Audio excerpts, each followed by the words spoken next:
Hello and welcome to another one of those videos where I talk about updates on the Steam version Dwarf Fortress coming from Toady1 and KitFox, and sometimes Reddit. But this time we have a text update from Toady, and or Tarn, and he talks about getting lost in politics, but also a little bit about building UI. So I think it's worth covering even though there are no screenshots included. Let's dig into it. So right off the bat, he says that he got lost in politics and says he can't promise that things will be normal soon as things are not normal and are in some ways less normal than they've ever been, especially on the COVID front. Fortunately, everybody at Bay 12 Games are still healthy, so that's good news. He says most recently he's been working on building the interface, and he says that we haven't done a graphical pass on it yet, so I don't have any images. But the general idea is that there is a building button at the bottom of the screen, and this leads to categories like workshops and furniture. Once you choose the building you want, you can click on the map and then choose from a material on the list, like the current material list. But now with the text filter and the ability to expand individual categories of material rather than all or nothing. This, of course, means that most buildings are along the lines of 4 clicks to place, a few to get to the type, 1 on the map, and 1 for the material.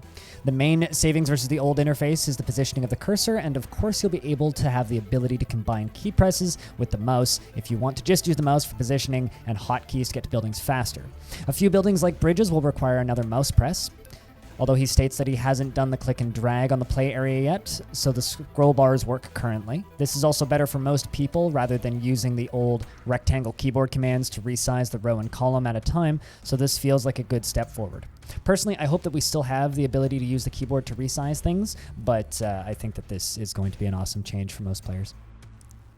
He says that he was able to keep the game optimally unpaused during type selections and placement options, but wasn't able to do so during the material selection since the distance between calculations require too much on pre-calculations being preserved, calculations for distance and stuff that's being disrupted by mining. So essentially like the actual distance of the objects away from the building that you're creating being optimal and paused. And then he also states that there will be some pieces of the building interface update left to handle, and then we'll be likely moving to the VQTK look to do stuff command set. So overall, with this little update, we get to see hear kind of a tease on what we're going to get for the actual building UX. I'm really curious to see how this comes out and how it looks once it's finished, and I'm also very curious to get my hands on it and play with it. Once again, as somebody who's been playing Dwarf Fortress for a while, I really hope that there is the option to fully use the keyboard for all of this stuff. However, if I do have to use the mouse to place buildings, I don't think I'm going to be hurting too much for that, as the mouse is nice and precise. It's just going to take some growing pains for myself. So my question is this: based on this blog post, to those of you experienced Dwarf Fortress players who are watching this video, what do you think of this kind of direction that he's going with the mouse movement priority?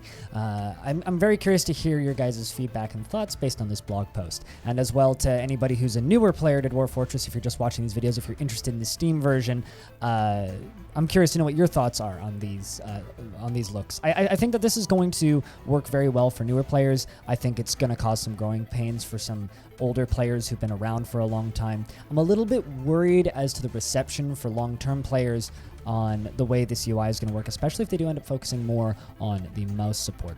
That being said, I think a combination of the two is probably going to be the sweet spot for everybody, keeping everybody as happy as possible, and that's just what it is. Also, to those of you who keep asking me in the comments of these videos when the release date is, I honestly don't know. I'm hoping sometime in 2021, but you know, the Toad works in mysterious ways, and it'll be done when it's done, and they should take as much time as they need.